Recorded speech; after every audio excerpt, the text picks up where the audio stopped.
How to make eye-catching look.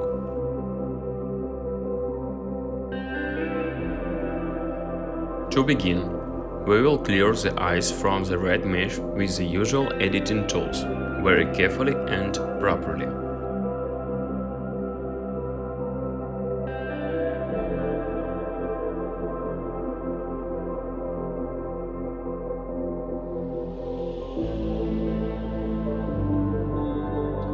We will clear the whites of the eyes from darkening and unnecessary bleaching.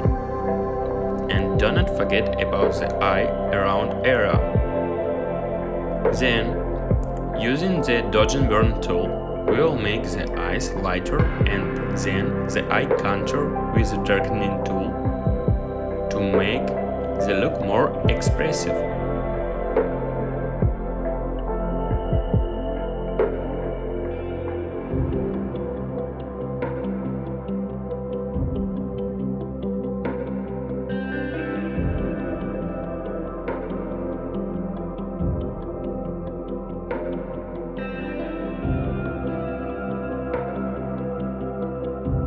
Now, you can see this in example before and after.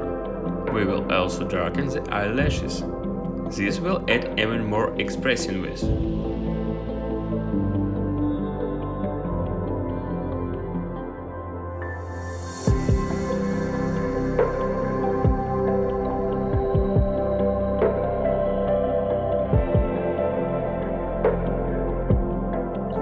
And at the end, we will add sharpness that will sharpen the eye completely.